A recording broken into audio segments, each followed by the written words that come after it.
Thank you for coming. I'm sorry we're starting late because of the traffic accident. So we'll go late if you don't mind, equally, or a little more maybe. So I thought first just, I know some of the people here, I don't know others, and I thought tell you a little bit about my background. I know Sean did some, and thank you for that. And then we'll just have a talk about something. So I grew up in a normal family in Arizona, and then I don't know, I was accepted to Princeton, and my mom was very proud. And she would go out to the neighbors' houses. She went to the newspaper and got an article done, and she was very proud. And you know, it was funny. She'd say, "How's your dog? Did you know my son got a scholarship?" You know, and then we loved each other very much. I have 4 brothers and no sisters, and my mom. And then so I went there to Princeton, and it was very weird for me because I'd never been anywhere in my life, and it was difficult. And then it was all going really well. I got invited to the White House by the president for a scholarship medal, and my mom went out to all the neighbors and did that thing and made sure it got in the newspapers, and we were happy. We were all happy. And then I got a phone call one night, and they said, "Your mother died," you know, suddenly. And it was really difficult, and we were really close. And so I was like almost crazy. I remember I was hearing things in the wind, right? I don't know if you had, your mom died, but I was hearing things in the wind and stuff like that. And then I remember I was running to a class, and I was a really good student, and I enjoyed school. And I never missed a class. I was never late to a class. And I was running to class, and there's a tree in front of I was in the religion department, and I took a Buddhism course, although I didn't know anything about Buddhism, and I wasn't interested in it much. But there was an Indian boy, a boy from India, was sitting in front of the tree, looked like Buddha.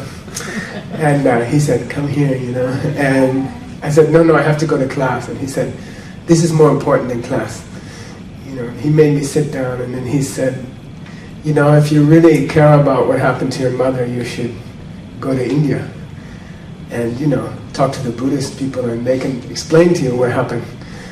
And then you will learn something important that you cannot learn here," you know. And he kept me for the whole hour of the class.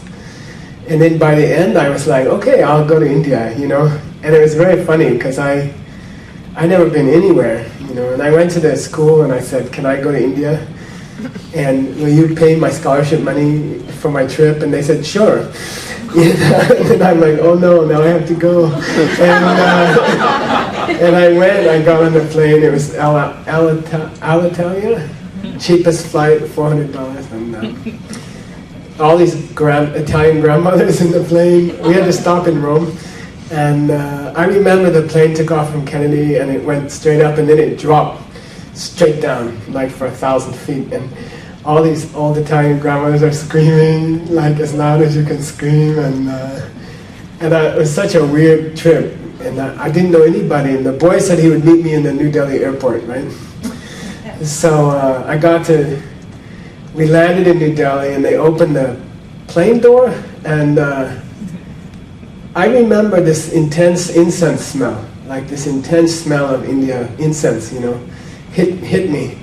And then the rest of the smells of India hit me, and I was like, oh, you know, and in those days India was a lot more dangerous and wild, and I got out, and it was all like pigs and chickens and cows and people screaming, and I was looking for my friend, and he never came to India. He stayed home. And so I'm just standing there in the Delhi airport, and I don't know anybody, and I got a cab, you know, and they said, "Where do you want to go?" I said, "I don't know.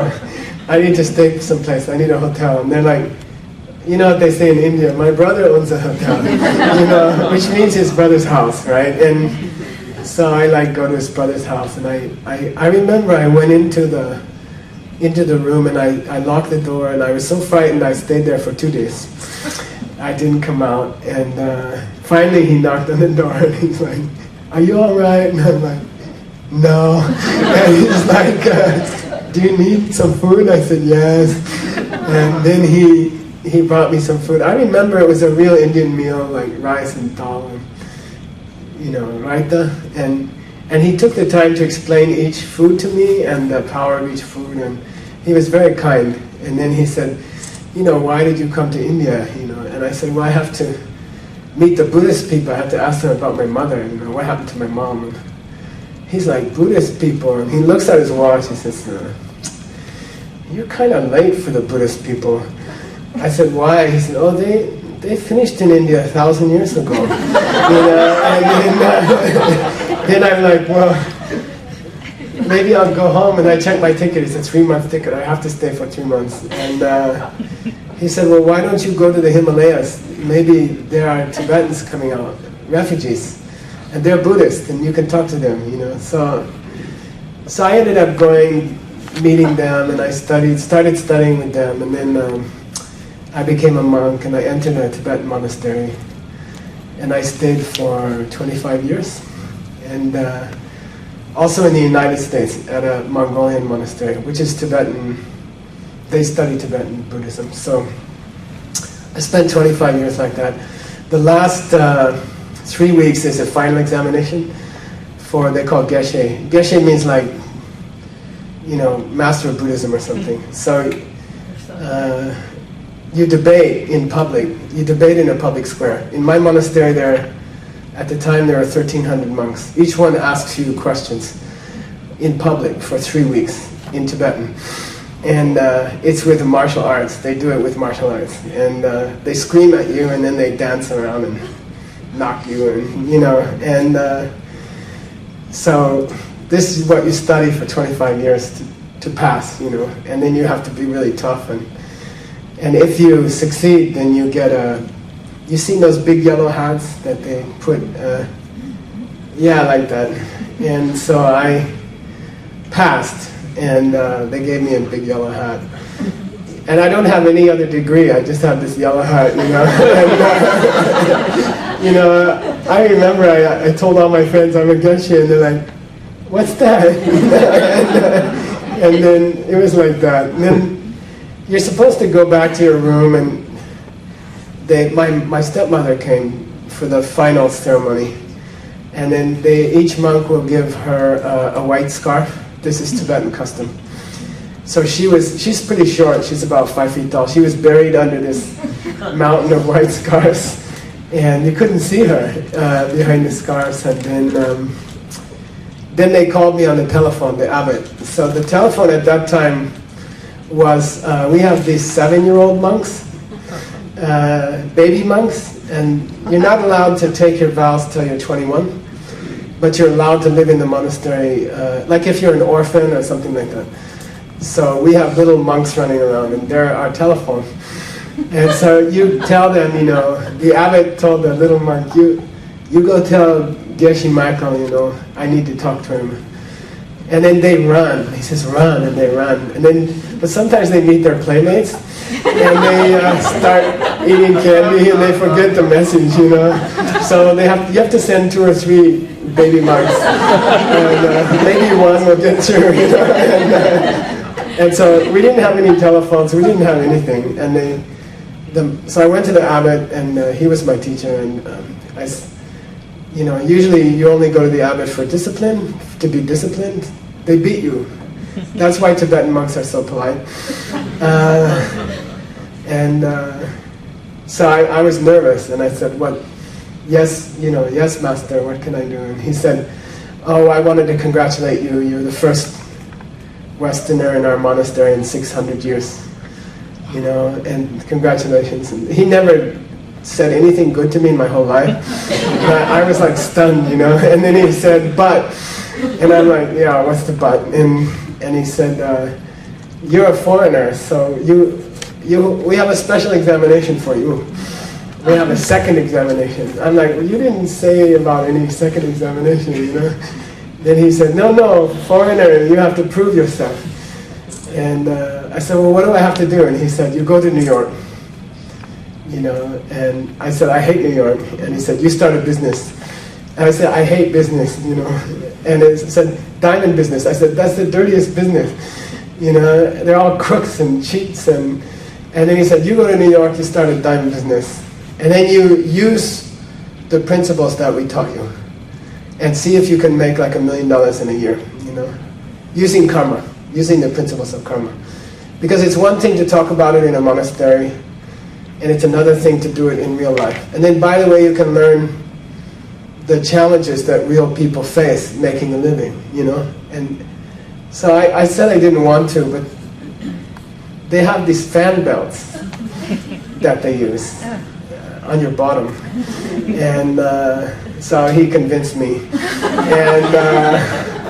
And I went to New York and we started business. And I didn't really know how to do what he wanted at the beginning, because they never taught us how to use it in a business situation. It was always like meditation, or, you know, and it was a struggle for me to use those principles in a business situation. But we worked hard, I worked hard, and we started with 3 people. Now we have 10,000 people. It's $250 million a year. And the company was bought in 2009 by Warren Buffett. And I use the money for charity. And I'm often asked by people to come and speak to people who want to make money, especially for charities, you know. So we've been, for 25 years now, we've been helping Tibetan refugees. We teach them to type on computers, we supply them computers, we build computer centers for them, and then they type in their ancient scriptures. And we've identified 200,000 books in the world, in libraries around the world, and they're typing through them. There are about 10,000 books finished. So I figure another 150 years. So we actually have a plan, and we're actually working on it. And it's all free on the internet. But it took a lot of money to do it. It took like $5-10 million. And so I've been using my money for that. And I often meet people who say, you know, teach me how to do what you did, because I have things that I'd like to do with my life. I have projects that I would like to do, and they take money. You need money to do big projects. And if you want to help seriously a culture or some endangered literature or anything like that, cultural projects, big ones, they take a lot of money. And so people often ask me all over the world. I travel the whole world, and they ask me to give this talk about especially how to make money for a charity, how to raise money for something that you want to do that's going to take a lot of funding. So I thought tonight, I was listening to the radio, NPR, a couple days ago, and they were talking about the American middle class. And it was very interesting. I mean, it didn't occur to me, but I think it's true. They said the American middle class is disappearing. Because the American middle class the income of the middle class was skilled manual labor, like automobile factories, and this is where you could get paid $30 or $40 an hour, and you would have enough money to buy a home. And you know, they were trying to define middle class, and it was you have enough money to go out once in a while and hire a babysitter for the kids with your husband, and you have enough money to buy a home, and you know, you have some retirement, you have money left over for retirement and things like this. This was the definition of the American middle class. And now I have friends, even this week I have friends, they are educated, they have college degrees. I met one of them last night, and I said, you know, I knew he was looking for a job, and I said, well, what did you find? And he said, nothing. You know, there's nothing for a college educated person to do. He said, I'm teaching yoga. He's a good yoga person, and he's teaching yoga, but the payment for yoga teaching is dropping. I mean, in Tucson, where I do yoga often, the class is $4. So, you know, you can't make a living. It's difficult to make a living, and it will settle in the world it will settle around $5 or $6 or something, and then it will be difficult. And my other friend, he has a college degree, and he used to build restaurants, and now he's working at Starbucks. And he was very happy to get the job. I think he started yesterday. He worked for months to get the job. He really, really worked hard to get the job, to get a $10 an hour job. So you have a $10 an hour jobs, a lot of $10 an hour jobs, and then you have, like investment bankers, and then in between there's just a vacuum. There's nothing there. The work has changed, and I travel a lot. We spend a lot of time in China. I was in Beijing last month. We gave talks in the Forbidden City near Tiananmen Square to the MBA students at Beijing University, which is their main university in the country.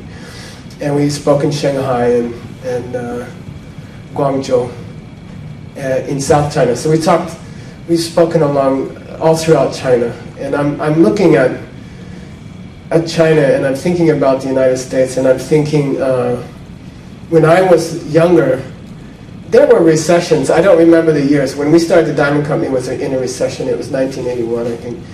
And there was a recession going on.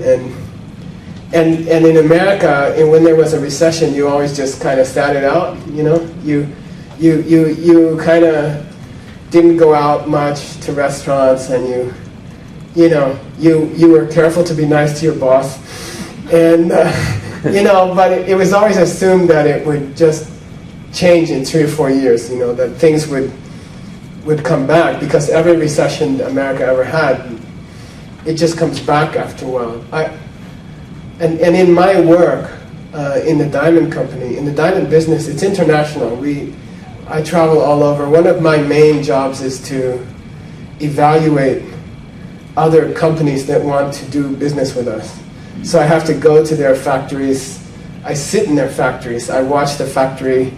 I'm on the assembly lines. I'm walking around the factories. I look at their books. I look at how much money they borrowed, things like that. And then we decide whether we can collaborate with them or not. And so I'm used to evaluating an economy, or, the strength of a country or a company. And I think, in my opinion, and I'm not a big economist or anything, I just work a lot.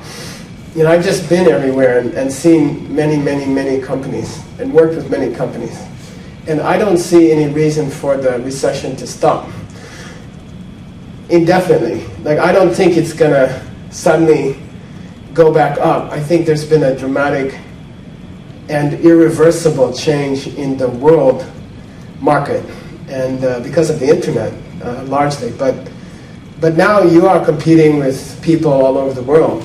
I do my graphics design in Guadalajara. We do a lot of video editing and video creation. We do all that in Guangzhou, South China. And things like that. The diamond cutting is in India, Mumbai. And then the factories, the jewelry factories, are in outside of Tel Aviv, and what is that place up north? Haifa. And then India, Thailand, Hong Kong, and what do you call it? Dominican Republic. But nothing in the United States. It's too expensive, and you can't find people who really work that hard. And so I'm concerned, I'm worried about my country. Frankly, I see a pattern. My friends are all, it used to be when you had worn out clothes, you took them to Goodwill, and now you sell them. Or you had junk in your house and you just gave it to Goodwill. You were happy because they would come and take it away. But now you have a garage sale because you need $30 or you need $60, and that's good money now. That means something. And things have changed. Things have changed radically, and I think there's a lot of uncertainty about the future, more than before. It's much worse now in America. You can't know what's going to happen here. And I'm in China a lot, and I was very, what do you call it? Chinese are like Arabs, you know, like the press has convinced us that Chinese are evil and Arabs are evil, like the way the Nazis used to be evil, and I forget who it was before that, probably the Indians or something, you know, but the press chooses someone who's evil, and then I saw a video, it was on the news, of a child in China hit by a car, and the guy didn't stop. I don't think he saw the child, ever, you know, but it was played over and over, and it was said to be proof that Chinese don't love their children or something, and it was just this kind of propaganda that the Americans get on somebody, like Palestinians or something, and they go crazy, you know. And so anyway, I was nervous when I went to China, you know, and I'm a monk, I wear robes, I hid my robes in my suitcase, you know, and I wore a suit the whole time, and then nothing happened. Just I met nice people, you know, and then I went back a second time, and I was more comfortable, and I made some friends, and then I went back a third time, and a fourth time, and a fifth time. Now I feel like very comfortable with everyone, and I realize they have one head and two arms and two legs, and they also love their kids, and they just want to be happy. And they're no different from somebody from Sacramento. People in Beijing are absolutely no different from people from Sacramento, and they're not mean or cruel, and they don't want to take, if they wanted to take over the world, they could. And they're not interested, you know, and so it's like, now I feel like I'm just at home, you know, I'm just there and I'm working with them, and same with Russia. The first time I went to Russia, I told them I feel very nervous here, you are our enemy, you know. They asked me, how do you feel? We had a project for 14 years in St. Petersburg to catalog the Tibetan books. We paid for that, I paid for that, and so I used to go. And one night they're driving me around, and they said, well, okay, how do you like Mother Russia, you know? And I said, you guys are all right. You know, you're just like Americans. It's cool, I like you. And I said, but you know, it's funny, when I was a kid, they told us that you were the enemy. And I said, even my first grade teacher used to tell us to hide under the desk in case the Russians tried to bomb us. You know, like, and I always wondered how hiding under a desk would help during a nuclear war, you know. And then they started laughing. All the Russian guys started laughing, and I said, well, you know, it's not that funny. And they said, no, you don't understand. Our teacher said the same thing about you. You know, they told us the same thing about you, that you wanted to kill us and bomb us, and we had to hide under our desk also, and we were laughing, and that's the way the world is. Once you travel a lot, and you see a lot of countries, everyone's the same, everybody wants the same stuff, and the world is suffering. The world has the same suffering. People all over the world are trying to make a living. People all over the world have families, people have kids. They also want to make some money. They also want to have a refrigerator, and have things for their family. And they're not evil. Arabs, Chinese, Germans, they're all the same. We're all the same. We just want to have things to live, you know, and we're all the same. And then we all have the same worries, okay? So what I've done tonight, I thought for tonight, there's a famous text that we studied in the monastery, Tibet. It comes from India. It's by Nagarjuna, Arya Nagarjuna. And he said there are 6 problems that everybody in the world faces in your life, trying to make a living, trying to support your children, you know, trying to live through a recession, or maybe see the recession change. By the way, I'm hopeful. I believe that we could establish a new kind of economy, a new kind of global economy. The idea of local economies is over. It's finished. You know, I do book contracts all the time, and somebody in Spain was telling me, can I have the rights to the Spanish translation of your books? And I said, no. And he said, well, then I'm not going to sell them. And I said, well, I don't care. I mean, somebody in Mexico will translate it, and people will order it online. I can't tell you they're not going to mail it across a border. It's over. Those days are over. You can't have the rights to a country because Amazon will ship anywhere. You know? And, it doesn't mean anything anymore. So I think we will settle into a nice, beautiful global economy. I believe it will be prosperous. I believe that poverty areas will finish, and that there will be a high standard of living globally, for the whole world. It can no longer be some people are rich and some people are poor. It can't be like that anymore. If Amazon will ship anywhere, those days are gone.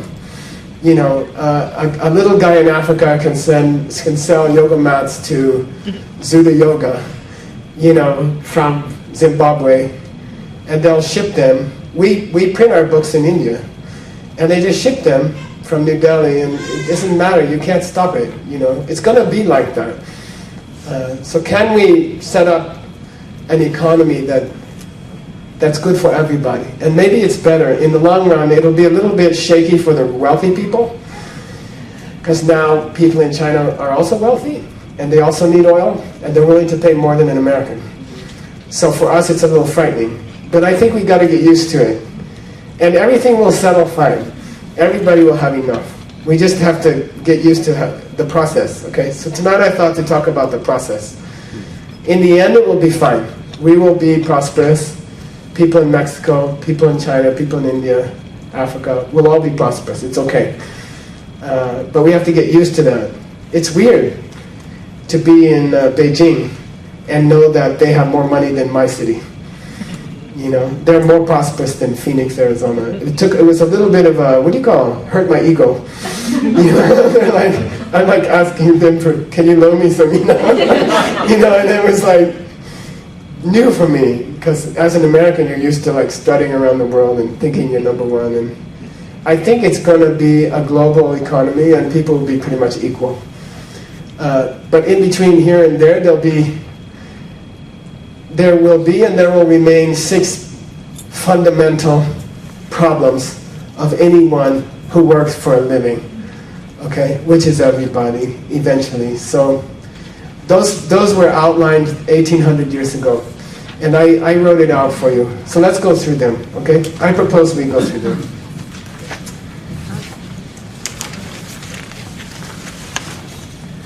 So I'm going to start on the first page, past the cover, okay, after the cover. In Tibetan it says Nyepa Mepa Ngome Shepa Lu Yang Dang Yang Du Dorwa Yang Dang Yang Du Nyin Sam Jorwa Yang Dang Yang Du Tomen Du Gyurwa Tok Mepa. These are the 6 challenges that any person who's trying to make a living, who's trying to support themselves, you will always find these 6 challenges. They will face you wherever you go, whatever country you live in. It doesn't matter. Everybody has them. Okay? Number 1, we can't be sure what will happen with our job. You don't know what's going to happen next week. Okay? You work for a company. Does anybody not have a reading? Raise your hand, and Mercedes will give you one. There's a gentleman there. Okay? 2 people. Anybody else not have one? There's a lady right there.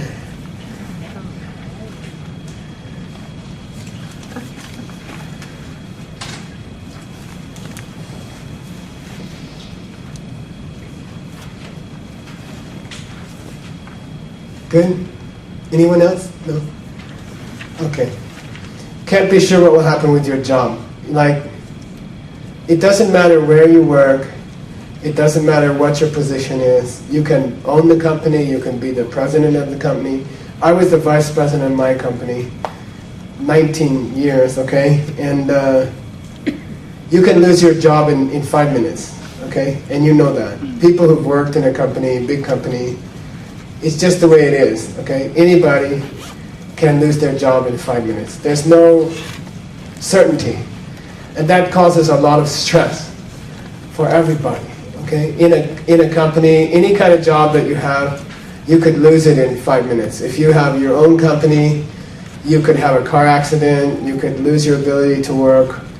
You don't know, okay? We are all in that position. All of us in this room, we share the same doubt about our life, and it wears you down. It wears on you. It doesn't matter if you're Tom Cruise or, you know, he also doesn't know if he'll get another movie job. He doesn't really know.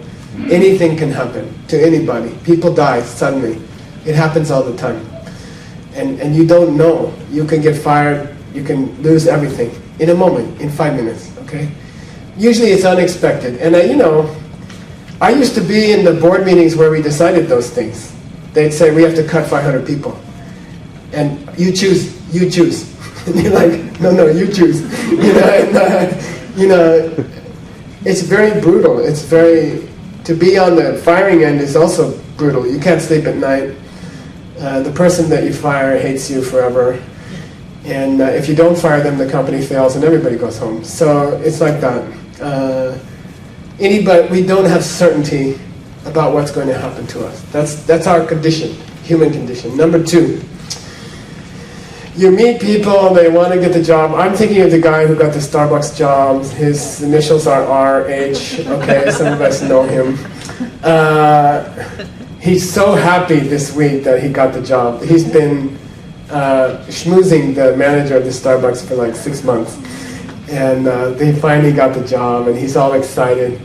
And and I know that in 6 months he's going to be complaining that he hates Starbucks, and it's so boring, and they don't pay him, and he can't take time off, and that's the nature of things. We get the job, the dream job, we get the thing we wanted the most. It applies to partners also. And then 6 months later, you're like dissatisfied already. You don't like it anymore, okay? That's just human nature. There's something about us. Number 1, we don't know the future. We're all not sure what's going to happen next week. If we'll be alive, we don't know next week. And then number 2, anytime something does go well, then after a while you become dissatisfied and you want more, or you want something different. Okay, this is human. This is who we are. The point of tonight's talk is, can you change these things? Is it possible to change these things? Okay, that's why I'm here. Okay, number 3. You always lose your good gigs, your good jobs, okay? You finally settle into a job. Any job you ever get, you will lose. Okay? Any job you ever get, you will lose. That's just life. Those of you who are old enough have been through it a few times. It doesn't matter how good the job is. It doesn't matter how good the company is. It doesn't matter if their product, fax machines, is desired by the whole world. It can change. And then suddenly nobody wants that thing at all, And then suddenly the company's gone.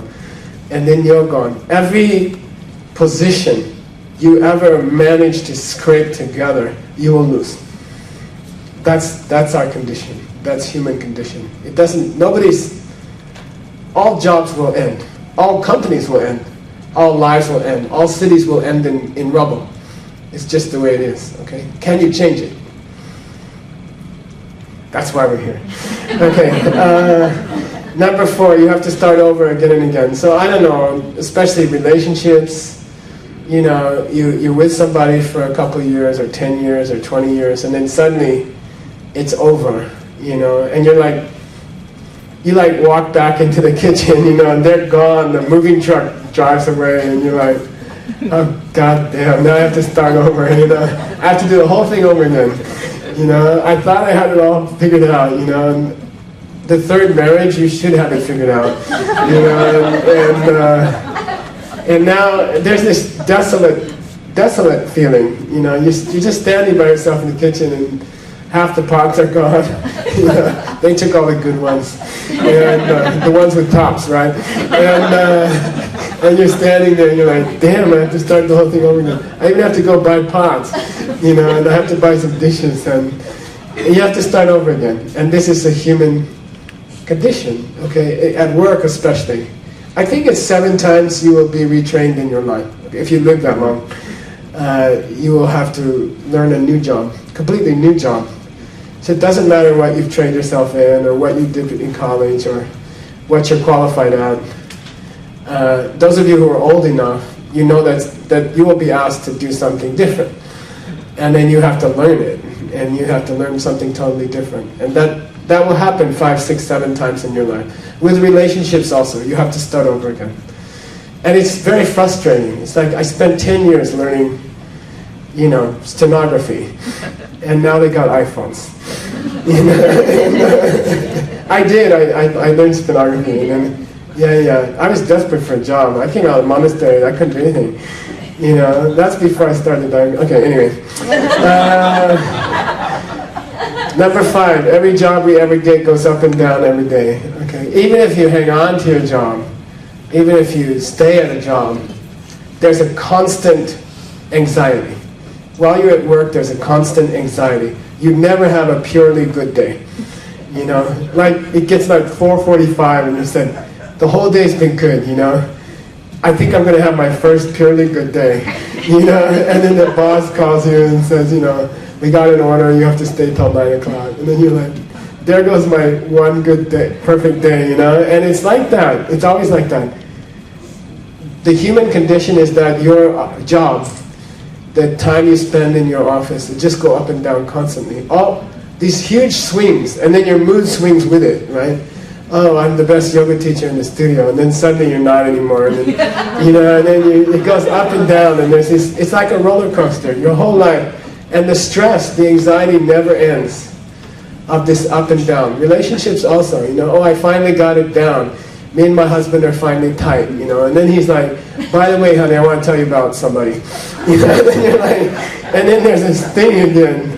Then it swings again, you know, and life is this total up and down. It's this oscillation, constant waves, right? It never stops. You never get a rest. You can't go to your husband and say, don't say anything stupid today, the whole day. You know, just let me have one day that things don't change, you know, and it doesn't work. I think number 6 is the saddest, which is in the end we are alone, okay? You come to your job, usually you apply as an individual, right? And you get fired as an individual. Usually you lose your job and you're alone. I've done it, you've done it. You walk down the street. Yeah. Away from the building that was your home for 10 years or 15 years, and you walk down the street and that's it. And you're alone. There's nobody with you, okay? In the end, you can have a big family, you can have a husband, wife, you can have children, you can have a company that you've worked with for your whole life. But there'll come the day, in my company, they gave you the silver pin. It was a gold pin with a diamond in it, you know. And they would call me, the HR would call me and they'd say, we need a 10-point diamond.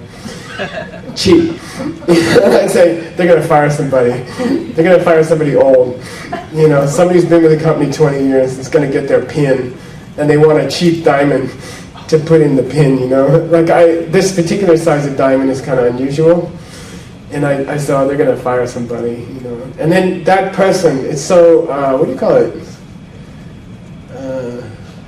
It's so sad to see them leave. Everyone else is staying in the office, and they're cleaning out their desk.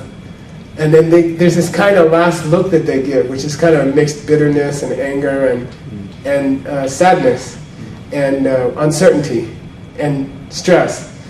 And they got to go home and tell their family, right? And there's this look on their face, and then you don't want to see it. You go to the bathroom or something, you know, or you get the security to take them out because you don't want to take them out, you know.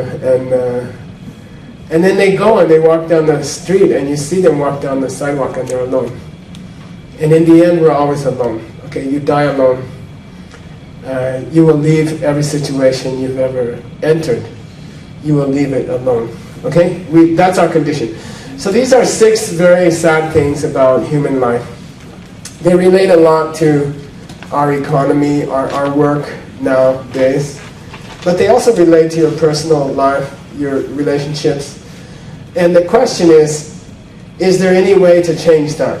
Okay, can these conditions be changed? And I mean human, what do you call it? Common wisdom? They call it common wisdom? Common sense? CW? Common wisdom, huh? Conventional wisdom is that you can't change these things. These are, at a certain age in your life, you assume they cannot be changed. And you just learn to deal with it. Okay, yeah, I know I'm alone. In the meantime, I'd like to have a partner and I'd like to have some children, but I know that in the end I'm alone. And I know I have to lose my job someday, but can I enjoy it as much as, I mean, what little enjoyment I get out of my work, let me have it. Don't hassle me. You know, I know all that stuff is true, but I choose to ignore it, because if I thought about it every day, I'd be miserable. You know, so we get to a kind of, they call it maturity. You get to a kind of maturity. They call it stability. I don't sit in bed all day depressed. I still get up and fight, you know. Every morning I put my leg out, and I still get my shoes on and go to work, even though it's all crazy and it's all going to end. You know, I still do it. And what's happened to us as a herd is that we're used to it. We decided to live with it. Those of us who didn't, my brother committed suicide, you know, and he decided no more, you know. But the rest of us, we decided to stick it out, you know, and for better or for worse, we're going to stick it out. And we assume we can't do anything about these 6 things. My goal tonight is to try to present a way that you could change those 6 things, okay? All 6. And that's my goal. Tonight I want you to go home with at least one crazy person thinks you could change these 6 things. You know? No, I mean, and then you won't believe it all tonight. But you'll go home and you'll start to doubt whether they could be changed or not. And that's all I want to do. In Tibetan they call it Dungyurka Tetsam. Doubt, your first doubts about something that you should have believed all along. Your first suspicion that there could be a different way. Okay? And that's all I want. I don't want to sell you my ideas. I just want you to suspect that they might be right. By the end of the night, I want you to be suspicious that maybe these 6 things are not inevitable. Okay? That's my proposal. Okay, that's going to take some doing. We'll go for like another 20 minutes, and then we'll take a break. I think there's refreshments, aren't there? Yes. I never talk anywhere unless they have refreshments. Yeah, okay, good. So I don't have to leave. And I'm going to start. I had a nice meeting today at lunch. I had a lunch meeting with some people, and I'm sorry if you were there. You get to hear this thing again, but maybe it's okay. There's a very simple, powerful, traditional way to explain the ideas that could change those 6 conditions, okay? There's a very simple, ancient way of explaining that. And I was thinking, I had like 3 alternate ways ready, and then I thought, oh, forget it, you know, let's just do the same thing. Okay, so here we go. In the ancient Asia, the teacher asks a question and you answer immediately or you get hit. And so the first row has to be attentive. It's amazingly, it works very effectively. You know, students listen and they obey the teachers, and anyway, it's not allowed in the United States. So just answer, when I ask a question, just answer from your, don't think about it, just answer. I'm not trying to trick you, okay? I'm trying to stop those 6 problems, okay? What is this thing? Yeah, it's a pen. If a dog, small puppy dog came in here, walked down the aisle, you know, and I wave this thing in front of the puppy dog, and I wave it in their face, what will they do? They will bite it, okay? They'll play with it, okay? Does the dog see this as a pen? You can say no. What do they see?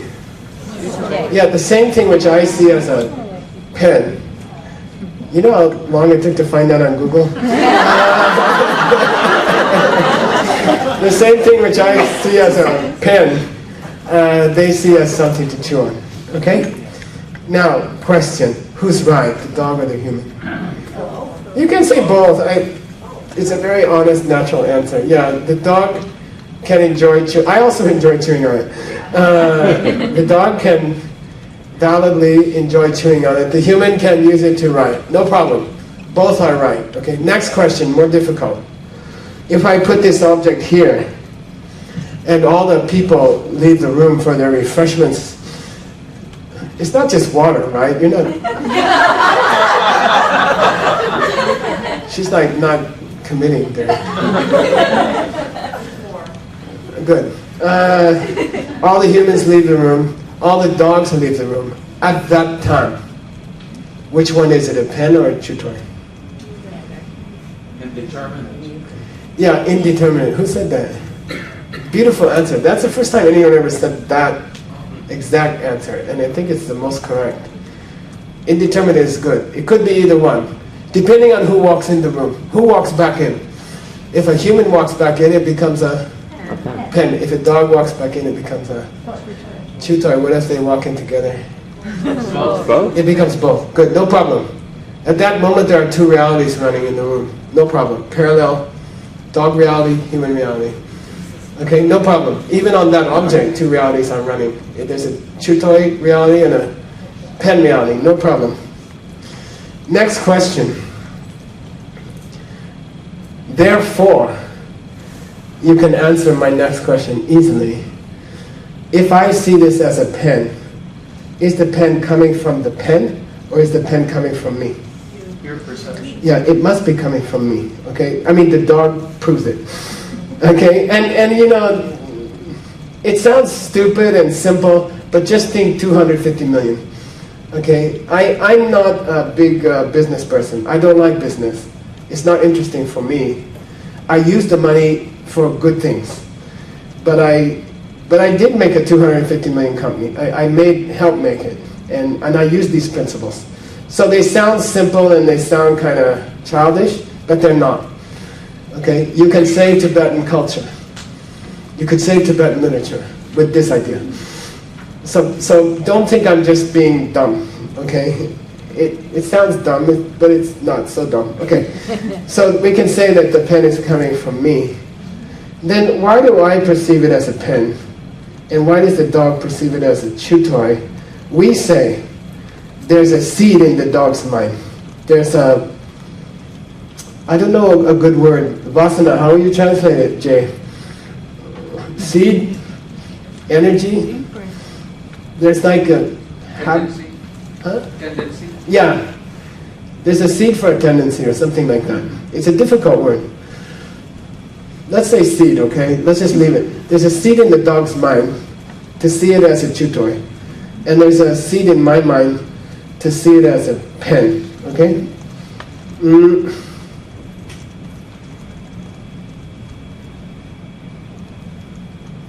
How do you plant that seed?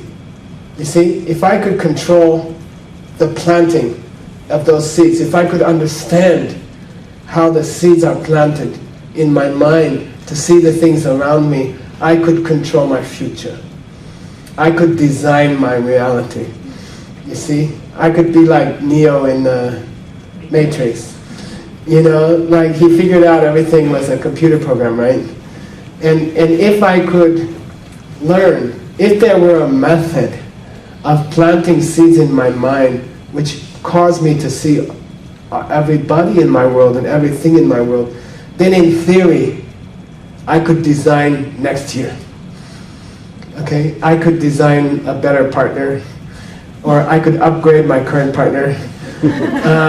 Like, let's say they don't like to wash dishes, or they don't have a good job, or they're lazy, or everything's coming from me. The pen is coming from me. My partner's good qualities are coming from me, and my partner's failings are coming from me also.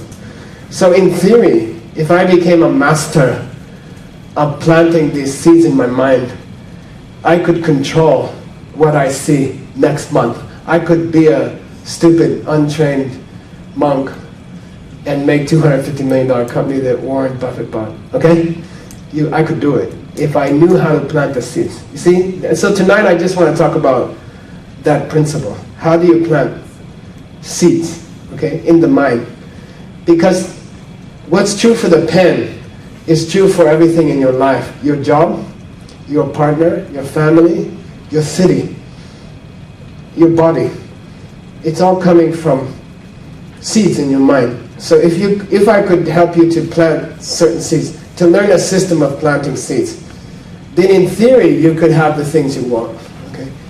I always say there are like 5 things that people want. I've been teaching for, I don't know, almost 40 years, okay? And in my life experience, there's five or six things people want. Number one, they want to be financially independent.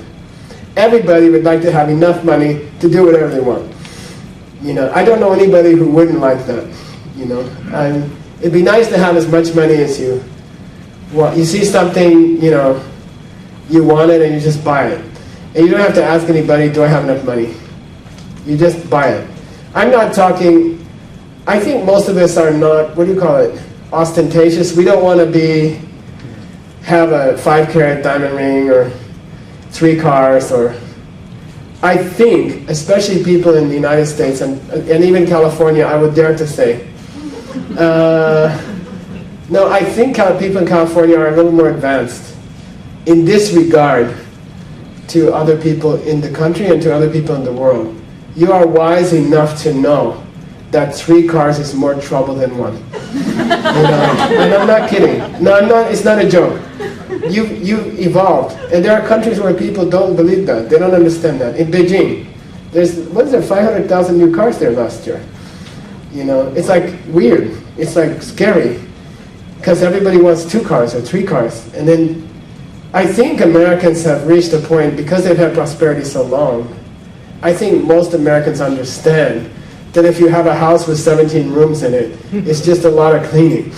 You know? And it'd be better to have a small, efficient, pleasant house. I have a small, efficient, pleasant house on a mountain. But, you know, in front of me there's nothing. And that's fine. I don't want more than that, because I have trouble cleaning the 2 rooms. You know, and I don't want to clean 4 rooms. So I think we've reached that kind of evolution in America, because we've always had enough.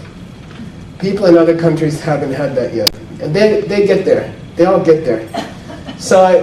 But wouldn't it be nice to have enough money to do anything you want? And not to stress. And especially, I'll tell you something interesting. Like, I go around the world giving these success talks to thousands of people. It's not unusual for 1,000 people to come to a talk in China or Mexico, or, you know.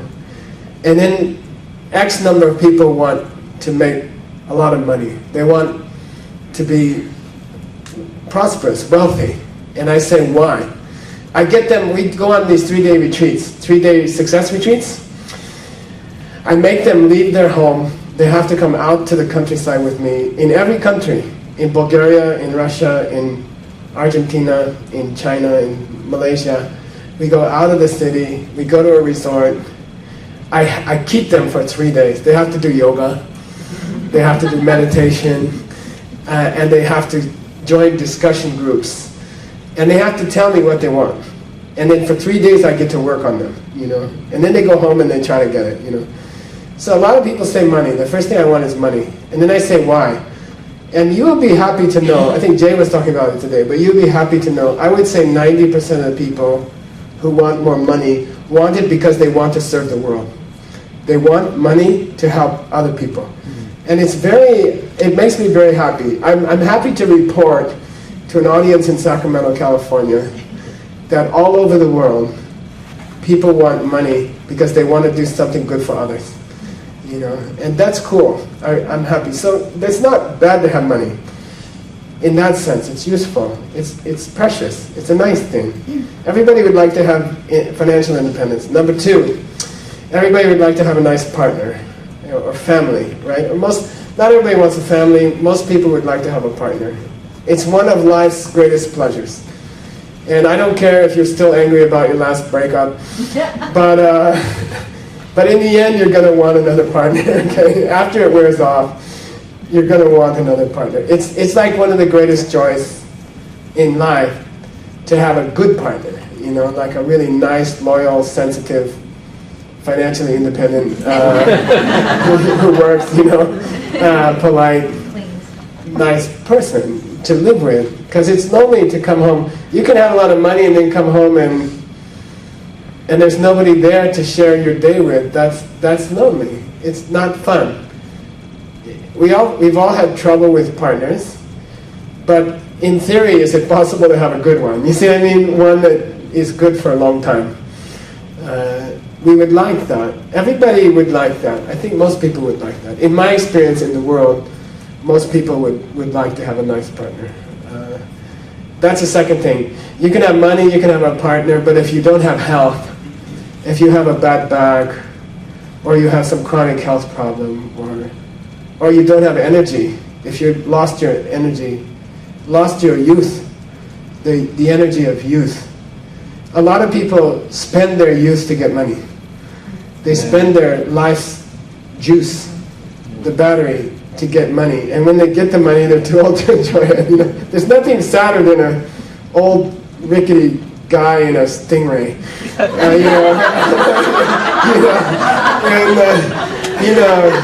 There should be a law that the old guys have to give to somebody who can appreciate it, who can use it, who's 20, and can attract some girls with the car. And so I think those are three things that people want. They want to be financially secure, and then they want companionship, and then we want good health and energy. We'd like to be strong and healthy, And then you get to the mental, things. We'd like to be peaceful in our mind. No depression, no nervousness, no anxiety.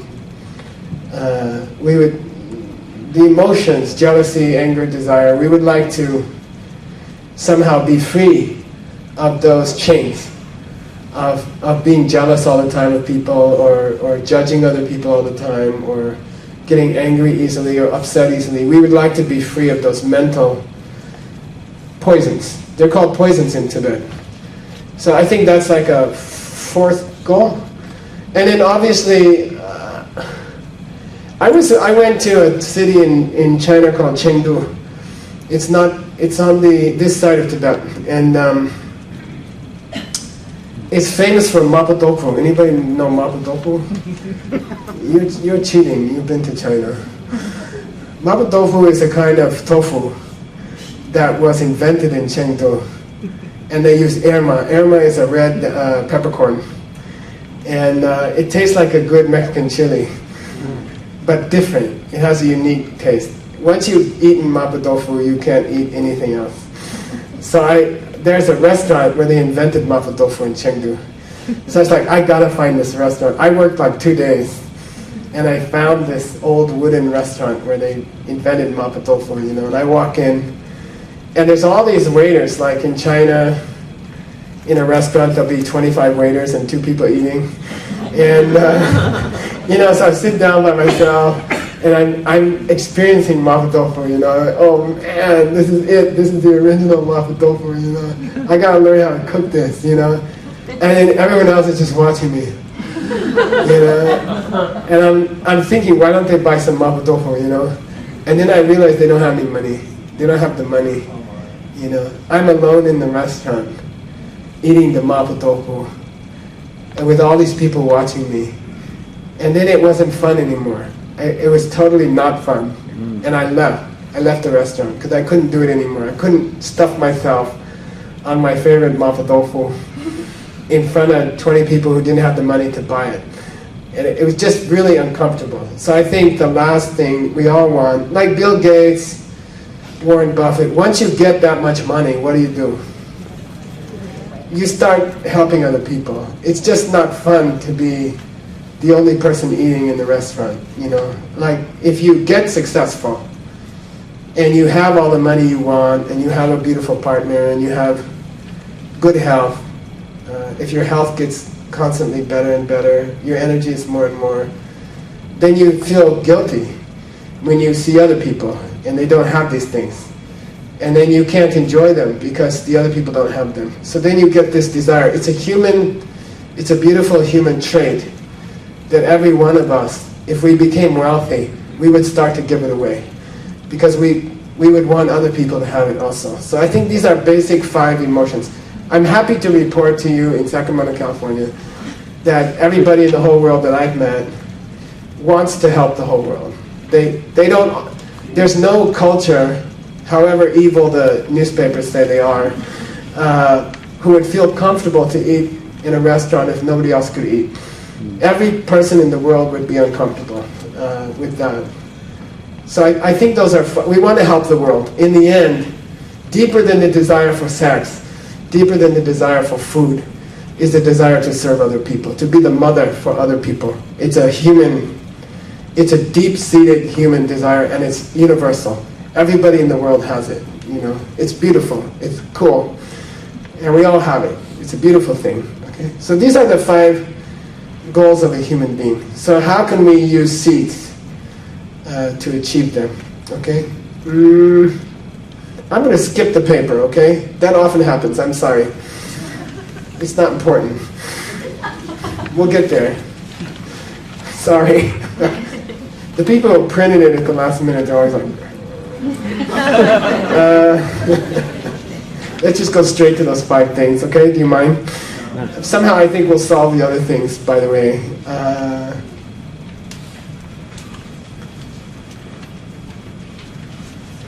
And people ask me, you know, why are you a monk? You're a Buddhist monk. Why are you going around teaching people to get rich? It's because I don't like to eat in a restaurant by myself. Okay, understand? It's a kind of compassionate thing. It's not an evil thing, you know. We all know that 3 cars is not useful, and that 17 rooms is just more cleaning, right? But you also have anxiety about your credit cards and the debts you have, and your paying off your car loans and school loans, things like that. You have those anxieties. Why not get rid of them? Why make people go through that if they don't have to? You see, if you can stop it, why not stop it? That's one kind of human pain. Right? So okay, first one. We went through it today at lunch. I'm sorry to repeat myself. You guys can fall asleep now. I'll wake you up when we get to something new. There are 4 steps to achieving any of those goals that we talked about. To repeat, financially independent. Any money, I can do anything I want. Secondly, I have a beautiful partner. Third, I have what?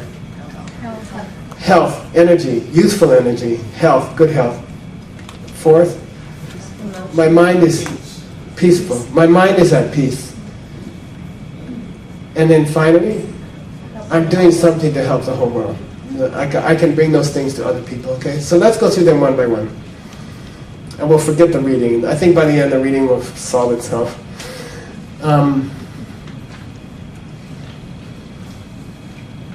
Where'd it go? Yeah. Okay. How do I put a seed in my mind to see those 5 things? Okay. How do I place the seeds in my mind to see those 5 things? Because if the pen is coming from me, this is a common technique in Tibetan debating. You learn it. You lull the audience with a small example, a pen, and they happily agree that the pen is coming from me. Everybody agreed, right? Nobody disagreed. Then, if I take you to a place where you accept that the pen is coming from you, then you must accept that everything else around you is coming from you. You don't have a choice. I tricked you. You thought I was just talking about a pen. I'm talking about your husband. I'm talking about your kids. I'm talking about your job, your city, the sky, the roads, the traffic, the accidents on the roads. They're all coming from you. Okay? You can put seeds in your mind for anything. How do you put it there? There are 4 steps. Okay? And that you should write down somewhere. Okay? You have a paper, right? Just use it. Write it down. You can throw it on the street when you get outside. Number 1, decide what you want, okay? I suggest you focus on one thing, okay? Don't try to do all 5 things at once, okay? Like, whatever sounded best to you, write it down now, okay? I want to have as much money as I want to do anything I want, including helping all the people I'd like to help. Or I'd like to have a peaceful state of mind, you know?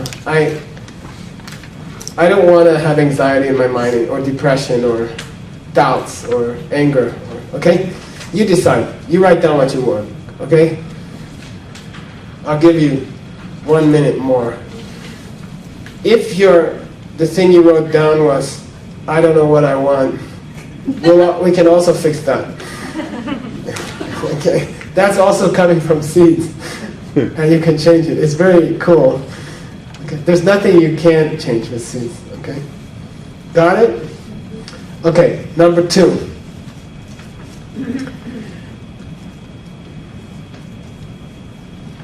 You have any money? Do you have some money? This is how I supplement my income. It's like usually it's much more effective with $100 bill. No, I just did it. So I'm going to show you how to plant a seed. So I want, let's say for example, I want money. And again, I'm not saying you're greedy and you want $1 zillion and you want, you know, a big mansion or something like that. Because I agree, we all are mature enough to know that's not going to make you happy. It's just more work, okay? But I would like to have a nice two-room house on a mountain with, you know, debt-free. You know, it's mine. You know, it's got solar. I have a rainwater catchment. I don't need anything. If there's a nuclear war, I'll be fine. So how to make money? How do you plant a seed in your mind? So watch.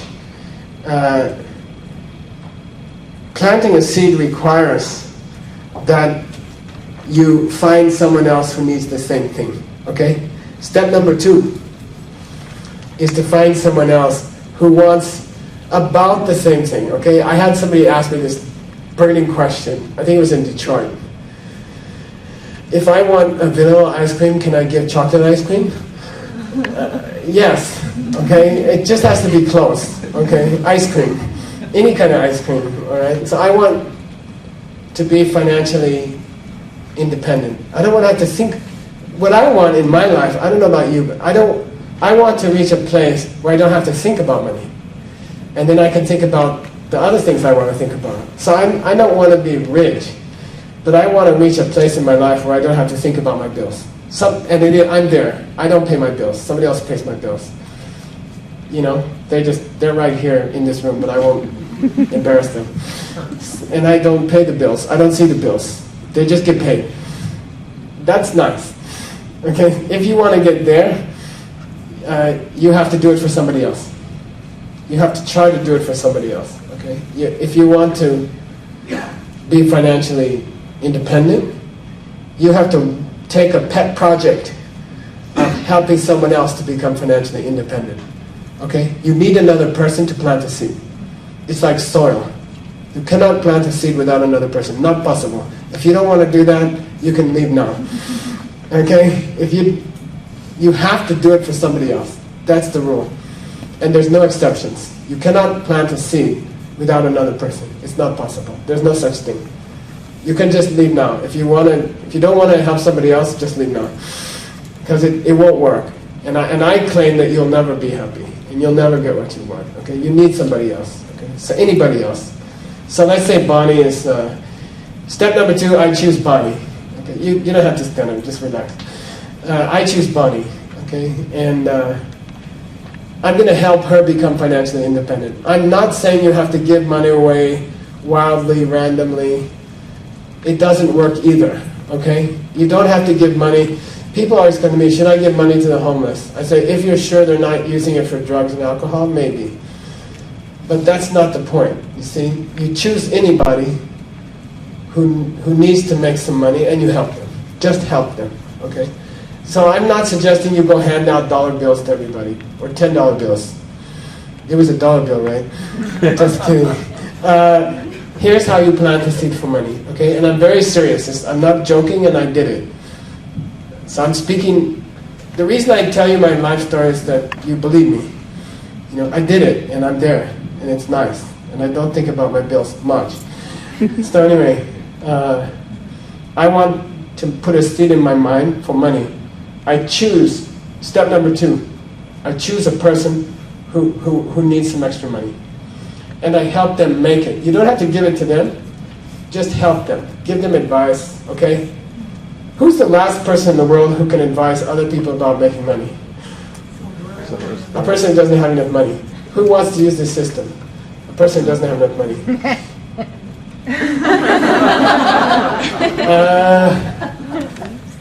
But when it comes down to is intention, okay, not skill. Okay, if you really want to help someone else, that plants a seed. That's enough. Just want to help others is enough, and then do your best. Whether you succeed or not is frankly not so much up to you as it is up to their seeds. Okay, don't get frustrated. Do your best. I gotta help her make money, but I don't know how. Just help. Just try. That plants a seed. So okay, here. Then watch. Watch my hand. I put the money in her hand. Then I let go. Who's witnessing the action? You. She is, and You are. I am. My mind records everything in my life. Sean mentioned I did a 3-year meditation retreat in a room. 3 years, okay? And I can tell you, everything you ever saw in your life is still in there. Every TV advertisement you ever heard is still in there. They were singing to me, like after 12, 14 months, these spaghetti advertisements, you know, spaghetti, you know, if you're my age, you know, Chef Boyardee, I don't know what it is, but you're in deep meditation in the 16th month, and all you can hear all day is spaghetti, spaghetti, and everything you do is stored in your mind. Okay, trust me, I saw it. Okay, so I hand it to her, I let go. I am witnessing my own hand letting go. That plants a seed. Okay, that plants a seed. So step number 2, find someone who needs something similar to what you want. Okay, and then, you know, trust me, people come to me all the time. I don't know anybody who wants what I want. And I say, check for 24 hours, get back to me. You know, and then they come back 24 hours later. They come back. I found 10 people who want what I want. You were ignoring them your whole life. You know, of course, there's people around you who want those 5 things. Duh. But you just ignored them up to now. Now you need them, right? You need someone to plant a seed with. Now suddenly they appear in your life. You know, oh, she also wants some money. You know, they were there all along. You didn't care. You didn't notice them. In this exercise, you learn to notice other people's needs, which is also nice. So when I let go, a seed is planted in my mind. Okay? So step number 2, make a plan, choose somebody. Okay? Choose somebody, make a plan. Okay? I often tell people, make a plan to take them out to like Starbucks or something. Okay? You're going to take them out to a certain Starbucks, and you're going to sit down and you're going to say, I know you're buried under credit card debts, or I know you still have your student loans. It's usually $80,000. I don't know why. I guess that's what it costs. But all my friends have $80,000 school loans 30 years later. You know, and you're like, okay, I know you have the same problem that I had, and I want to help you. Okay, just like that. Just say, let's help each other. Let's go out and have coffee. And I'll give you some suggestions. Make them your pet project, okay? If you don't feel like doing that, this is not going to work for you. And I claim that nothing else will work for you. And you will go through those 6 things your whole life. You will go up and down. You will lose jobs. You will get new jobs. You will make money. You will lose money. Partners, houses, families, and it'll keep going over and over again. Sooner or later, in your life, you have to help other people. That's the only way. Sooner or later, you'll figure it out. You might as well do it now. It saves time, right? So you have to find somebody else who needs what you need. And then step 3, guess. Step 2 is to choose them. Step 3 is to do it. Okay, just do it. Okay. Take them out somewhere and help them. Okay. I often do it at a coffee shop. You just sit down and talk. And you say, I don't have all the answers for your life, but I'm going to help you. I'm committed to meeting you once every 2 weeks, and that's enough. Okay? And that will bring you financial independence. Okay? It's very interesting. If you plant the seed. But, okay? Here's a but. This is like those TV shows that end halfway through at the end of the night, and you have to come back tomorrow.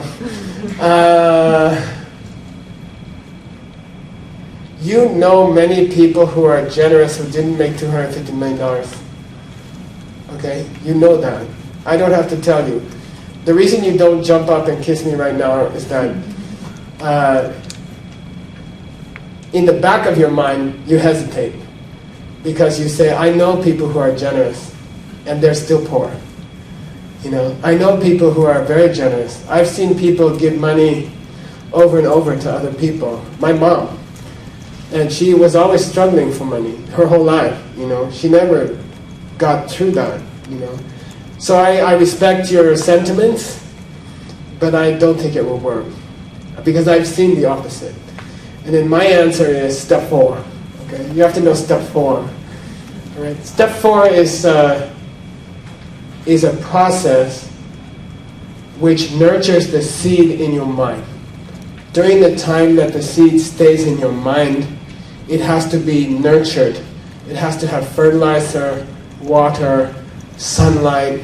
There are mental and moral equivalents of fertilizer, sunlight, water, and you have to apply them to your mental seeds or they don't grow. Okay? And they'll sit there forever. By the way, you can't destroy them. They will sit there forever and they will never open. Okay? It's like a watermelon seed that you leave in a drawer. Okay? Is the seed good? Yes. Does the seed work? Yes. Will it make a watermelon? Yes. But you have to plant it, okay? And you have to water it, or it just will never do anything. So I'm claiming that almost all of you already have enough seeds in your mind to get anything you want. You already did many kind things to other people. All of us have. We all do bad things, and we all do good things. And you already have countless seeds in your mind from having served other people, kind things you've done for everyone here has done beautiful things for other people. Those seeds are sitting there like watermelon seeds in a drawer. And you have to water them. And then you probably don't have to do much new stuff. Just water them and they will open. Okay? And then you can have money, or you can have a partner, or what you want, you can have. So cleverly, I'm going to tell you step 4 after refreshment, so that you don't need. Do you have any announcements you want me to make, Mark and me? Well, they're still paying attention. So,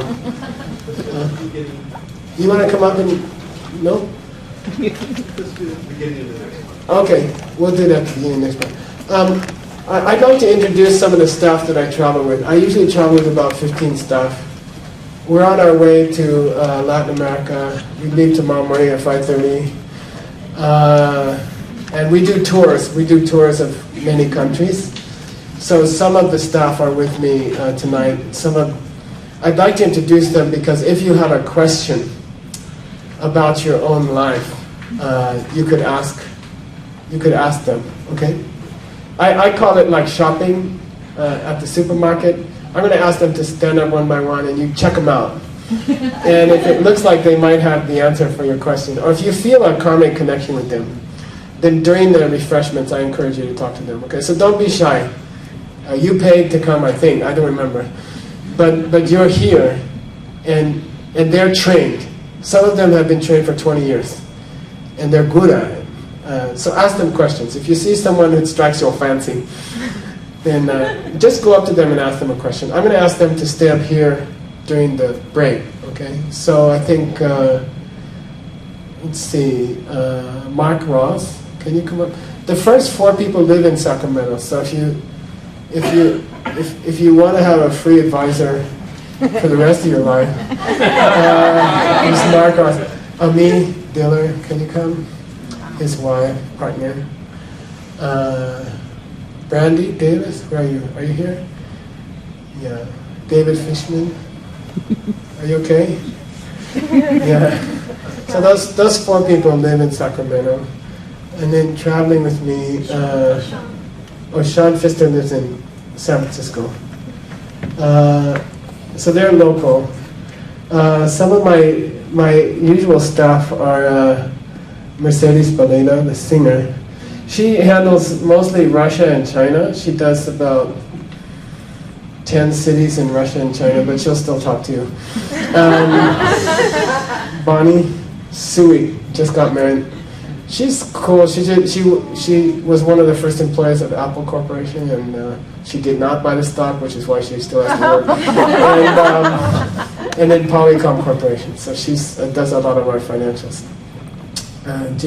Ali Vanderpas, do you mind? Come. She's the bill person, okay? She does she's the financial person. And let's see, Nicole, can you come up? Nicole's a yoga teacher. She can help you if you're into that. Rebecca, she's not too mobile. You're going to do it anyway? Okay. Did I leave anybody out? I don't think so. Okay, so there's your choices, okay? People you can talk to. If you have a question during the break, don't be shy, okay? Engage them. Ask them, because many people during the break, they got the answer they were looking for in their life. So you have specific needs in your life that, I may not talk about. So use the break, okay? Use that time. Just come, don't be shy, okay? They've only bitten a few people. Right. Okay, we'll take a... Also, we're very interested in coming back to the area and doing some more corporate programs with the Diamond Cutter Institute. If you are interested in helping with those events in the future, or you have any ideas of a company or a corporation that might like to bring... And it's only in the last year or so that it occurred to me that it's possible that the easiest thing is the most powerful thing, or the most happy thing to do is the most powerful thing. And it just seems, I grew up in America, a Judeo-Christian background, and we kind of felt that you have to be crucified to do your part, and no, and it's just part of our culture. You have to suffer to be successful or something like that. And but if you think carefully, if you're really open-minded, is it possible that the most pleasant thing you could do would be the most powerful thing?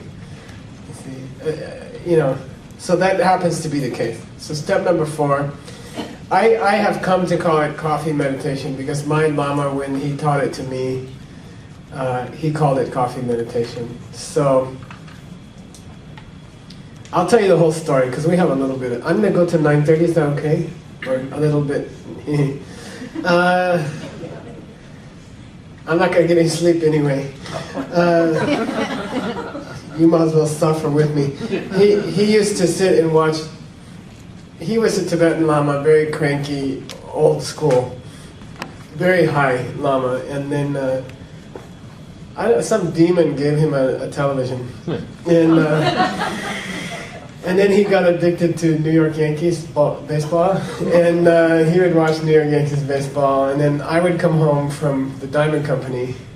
I had to come home to the monastery every night, and then so some of my time I lived in a Mongolian monastery in New Jersey, and he would be upstairs, and only the abbot is allowed to watch television, and I wasn't allowed to watch television, so I didn't have a television. But then I would hear him upstairs, and I'd hear the baseball game, and I'd be like, how could I get up there, And so Tibetans like Tibetan tea, which is made with butter and salt and nutmeg and soda powder, and they taught me to make it, and they got me addicted to it. And at the time I was drinking like 20, 30 cups a day. And it keeps your mind very sharp and, and he would sit and watch baseball, so I said, I'll make him some tea. So you have to pour all those things in, and then you have a plunger, like a butter churn, and you have to plunge it, and then you pour it into a cup, and you have to run upstairs, and you knock on the door. And in Tibet, the Lama says sho. Sho means it's the word you use for a dog. It means come. Like, come in. And he'd say sho. And then I'd come in, and he'd be sitting with he always had his rosary, and his team never lost after he started praying for them. If you like baseball, and he was a Mets fan mainly actually, and that was the year they won the World Series after losing 17 years in a row, and he cheated. I swear he cheated. All these weird things happened. If you know baseball, it was a historical year. Anyway, he was doing all this, and so he would ignore me, and I'd say, "Oh, Rinpoche, I have tea." You're supposed to say, in Tibet, you're supposed to go, which means I respect you. And then, so you have to get down on your knees, and you gotta say, and then you can't look at the Lama, and you have to offer the tea. And then he would take the tea, and then I would sort of go like this and get behind him and watch the baseball game.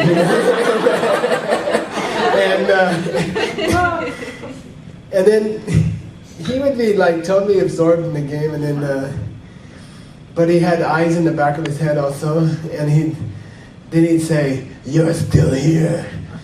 His voice was like that. He's like, "You're still here." I'd say, "Yes, Rinpoche," and he'd say, "Why are you still here?" And I'm like, "Oh, Rinpoche, I worked for how many hours?" It was 12 or 13 hours, I'd say, I'm just fried, Rinpoche, I need a break. I just want to watch TV, Just let me sit here, I won't bother you. Just let me watch, He'd say, that was his answer to anything I said. Then he didn't hit me, so I figured it was okay. And then he's like, then after a while he's like, "Did you meditate today?" And I'd be like, "No, Rinpoche, I was on the bus at 5:30 to New York, then I was on the subway, and then I had to walk to work from the subway station, and our building's in Tribeca. So anyway, then I come back, and so he said, "Have to meditate. You gotta do your meditation." So I'd say, "Okay," and I get up to leave, And one day he said, "You can sit on the couch and meditate." So he had this big teak wood couch frame with gold cloth, with gold threads through it, real gold. And some wealthy guy gave him this couch, And he didn't let anybody sit on the couch. The Dalai Lama came to visit one day, and he sat on the couch. But no one else is allowed to sit on the couch. If you get close to the couch, he hits you with his mala, with his rosary. He whips you with his rosary, It's not like, "You sit on the couch. You meditate now." He talked just like Dirty Harry. And he loved Dirty Harry. I think there was something going on. And "You sit on the couch, And then sometimes the Lama will ask you to do something wrong because they want to hit you. You see, so they're checking to see if you'll sit on the forbidden couch, And when you sit down, they start hitting you with the rosary, And I'm like, "That's okay, Rinpoche. I'll sit on the floor here. I'm happy on the floor." "Sit on the couch." And then I'm like, there's a rule in Tibet. If a Lama has to ask you 3 times, they hit you. So you might as well sit. After the second time, you might as well sit on the couch because they're going to hit you anyway. But there's a chance they won't hit you if you sit on the couch. So anyway, I sat on the couch, and then he's like, "Lie down on the couch." And then in Tibet, your feet are considered very dirty. They're considered very profane. Your feet are profane. You're not allowed to put your feet on anything. It's like, "Put your feet up on the couch." And I'm like, he really wants to hit me, he's drawing it out, And then I'm like, okay, Rinpoche. I sat on the couch, I lean back. And then prop your head up on your hand like this, And look at the ceiling. And I'm like, "I thought you want me to meditate." "That's meditation." And then he'd swing his... he'd twirl his rosary, which is like a threat, you know. And he'd like, do that. And I'm like, that. I said, okay, what do I do now, Rinpoche? And he's like, it's like this. And he's like, it's like that pose they made us do today. I was cheating, okay? I had my hip on the ground. Anyway, so he's sitting like this, and he said, okay, we're going to do coffee meditation. I'm like, what's coffee meditation? He said, go make yourself some coffee, come back. You know, I run down, make coffee, come back, drink the coffee. I'm drinking, sip the coffee, okay? Look at the ceiling, okay? Think about the good stuff you did today. Did you do any good stuff today for anybody? I'm like, yeah. He says, you remember the church? Do you remember the church? I'm like, he went to a church one day. He went to a cathedral. The Pope issued a, what do you call it? Edict, encyclical? I forget. The Pope told everybody they had to do something. And it was that every Catholic church had to invite people from other religions to give lectures at the church. So they called us and they said, you have a Buddhist Lama there? Yeah. Can he come and give a talk? Because the Pope said we have to. And he's like, okay, I'll go, you know. And I remember we were walking down the middle of this beautiful cathedral. And he's looking everywhere. He's like, Mike. He called me Mike, get your pen out. I'm like, what? He says, make a list. You know? I'm like, what? He says, we need windows like this in the temple. You know? These colored windows, they're great. You know? We can put Buddha and Tara, stained glass windows. You know? And he's really excited about the church, you know? And he's like, we got to do all this stuff. We're walking down the middle with a priest, you know? Then he looks over to the side and there's a little room, right, on the side of the church. And a priest comes in the back door and this good-looking lady goes in the front door of this little room. And he's like, tell the priest, you know, what are they doing there, you know? And the priest is like, oh, don't worry, it's all okay. And he said, why are they going in there? And he said, don't worry, it's a confession. And he says, oh, that's good, we do that too, you know. And he said, what do they do in there?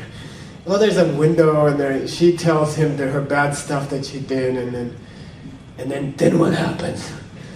Then the priest tells her to do prayers on a rosary, like 100 prayers on a rosary. Oh, that's like mantras. Good idea. You know, that's really good. You get rid of all your bad karma. That's great. Then he says, where's the other one? And the priest is like, what do you mean? He's like, you know, where's the room on the other side? And he says, no, we just have the one. He says, what?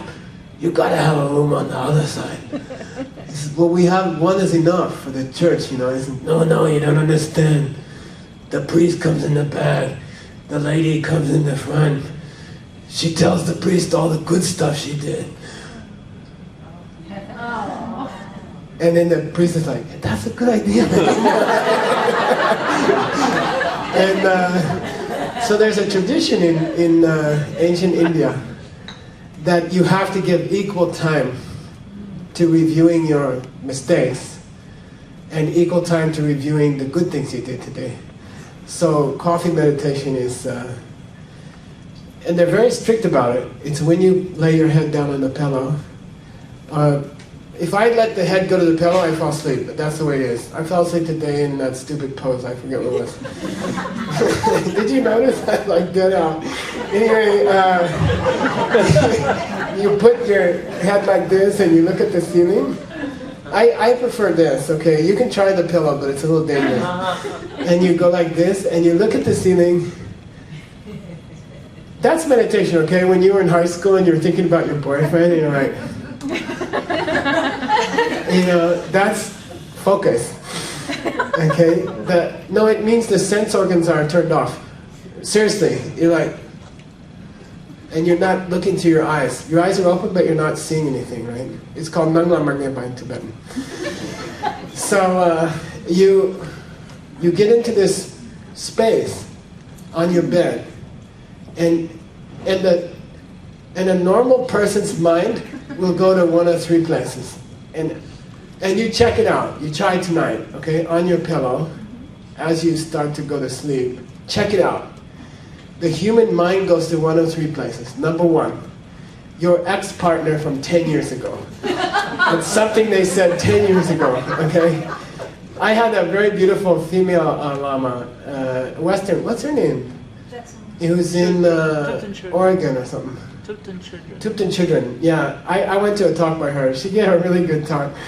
And then she said, your boyfriend forgot that thing he said to you the same afternoon. But 10 years later, you're still thinking about it. You know, like he did a number on you. You know, he said something to you 10 years ago, your ex. And you're still thinking about it 10 years later. And he forgot it like half an hour after he said it. And, you know, like he should have to think about it, right? And that's one thing. We think about people who hurt us in the past. And then we think about worries about the future, right? We wonder, will I have my job next week? Will my husband leave me? You know, you worry about things. And then me, I make plans. I make grand plans, you know. Like I use up today by planning tomorrow, and I'm never in today, you know. And those are the three things that your mind will go to when you're on your pillow. And then you have to wrestle with your mind, okay? Like you have to you know, and then your mind is worrying about next week, or your mind is still thinking about your ex-partner 12 years later. And then you have to grab onto your mind like a wrestler, like an Olympic wrestler, you know, and you flip them. You know, you say, we're not going to think about that stuff. And he's like, what are we supposed to think about? And you say, we're going to think about all the good things we did today. The person we took to Starbucks for step 3, we did a good job, didn't we? It's not pride, it's appreciating who you are. Okay, it's not pride, it's appreciation. So, okay, I'm trying a new method of making money. It doesn't involve slavery to some company or to the state of California. I guess that's popular in this town. You know, today I tried a new way to make money. Rather than just working blindly my whole life and getting my measly little pension, you know. I took someone to Starbucks and I talked to them about ways that I could think of that they could make more money. And that's my strategy for paying off my credit cards. Okay? Got it? I'm going to plant seeds by helping someone who also has financial stress. And that's my new system. You know, it's the crazy diamond cutter thing, that guy. You know, I'm going to try it for a couple weeks. If it works, okay. If it doesn't, the worst thing that happened is you took someone to Starbucks. You know, so think about it on your pillow. Today, I did something possibly revolutionary. You know, I tried a new way of making a living, which is that I helped someone else to get the thing that I wanted. And in theory, that's going to plant a seed. And in theory, that's going to create an object called money. That's my pen. Okay. Okay, because it's coming, money comes from you also. Money is also coming from you. Okay, so I'm doing an experiment with my life. To make money, I'm going to help someone else. I'm just going to sit with them at Starbucks and give them suggestions about how to pay off their credit cards and stuff like that, okay? And I'll see how it works, okay?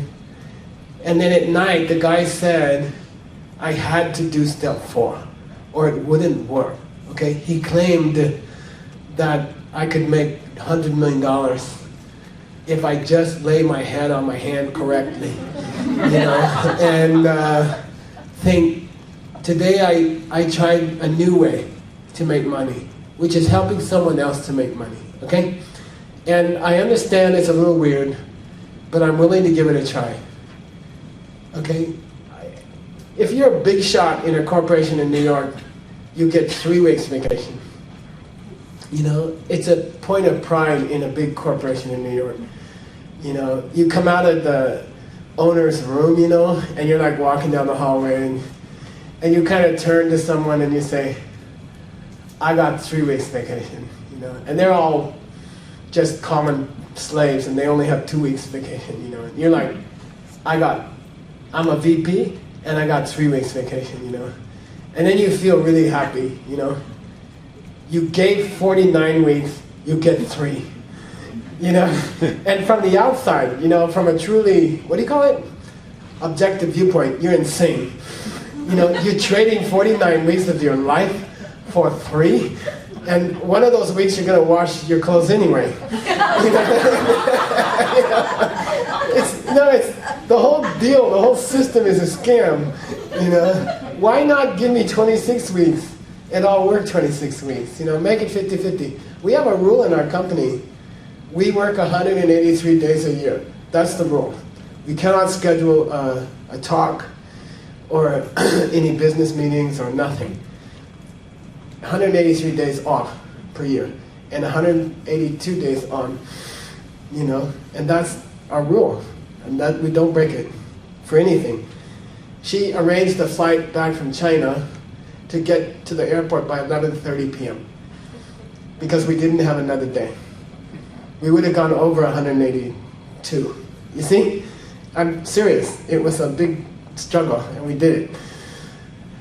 So, I'm going to try something new. You know? I'm going to make money by helping someone else to make money. Just as an experiment. I'll try it. What the heck? If I can get an extra 2 weeks vacation, it's worth it. I'll give it a shot, you know, give it a shot.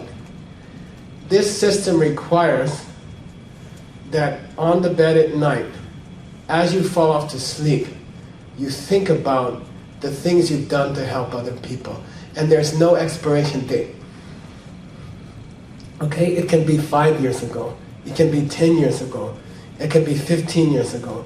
Anything you did to help another person, if you just feed it some water, it will grow. The seed will grow, because the seed cannot be destroyed. All mental seeds are indestructible. They cannot be destroyed. They will stay in your mind for decades. Any kindness you've ever done is sitting there like a watermelon seed in a drawer. And if you put some water on it, it will grow. Okay? And then you can have what you want. You already have those seeds. Okay? Okay, that's number 4. Is it difficult? It is difficult, because your mind will go off to some ex-partner or some future plan or some anxiety you have about the future, and you will have to wrestle and fight and struggle physically with your mind. Your mind will slide. It'll keep sliding away to your problems or someone you don't like. Okay, and then you have to grab it by its neck, you know, scruff. Get the heck back here, you know. We're thinking about the good things we did today. No, we have financial problems. Shut up. No, shut up. No, my boss said something unkind to me today. Shut up. Get back here, you know. That effort, the effort of struggling with the mind, that is the true meaning of meditation, okay? I meditate in the monastery for 25, 30 years, okay? That's meditation. It's not some like spaced out Om Mani Padme Hum thing, okay? It's not like that. Meditation is the struggle to focus your mind on what you choose to. And the mind will fight you, okay? And the more you fight with your mind, you build a muscle. It's called a meditation muscle, and you get good at it, okay? You can trick the mind too, you know, like, I don't know. I want to think about tomorrow breakfast, you know, and you're like, oh, good, let's think about tomorrow breakfast. You know, you don't fight. You can trick the mind also. What are you going to have for breakfast? I have some pancakes and some eggs, and aren't you going to have coffee? Yeah, let's have coffee too. You know, and then, where do you get coffee? Coffee shops. Have you been to a coffee shop lately? Yeah. Did you talk to anybody there? Yeah, I did. And then you trick the mind to come back to the kind thing that you did, okay? So there's two ways to fight with the mind. One is trick it to come back. But that's meditation. That's real meditation. What happens is, as you fall off to sleep, you fall off to sleep in a grateful mood. You're grateful for yourself. You're grateful for a new way of life. You're grateful. And then all night long the seed multiplies in the subconscious, wildly. Okay, I'm talking 250 million. I never intended to make a million. I never thought it would happen. I didn't honestly think about it. But people ask me, what's your secret? I say, sleeping. Okay? It's cool. If you have the right state of mind, if you think about the kindness you've done to others as you fall asleep, that cooks in your mind all night. Okay? It cooks in your mind all night. Then you can get other things. I mean, money is one thing. People want a partner. It's very, very straightforward. There's no, what do you call it? Magic about it. It's just a plain old thing. You want a watermelon, you take 12 watermelon seeds, you punch your thumb in the ground, you dump the 12 in there, you cover it, and you water it. And that's the end of it. There's no fancy thing. And the same is true for a partner. You want a partner? Try this. You will always get a partner. It cannot fail. Okay? Find a lonely person. Step 1, I want a partner. Step 2, find a lonely person. Okay? Where do you find a lonely person? Go to a nursing home. Okay? Any nursing home.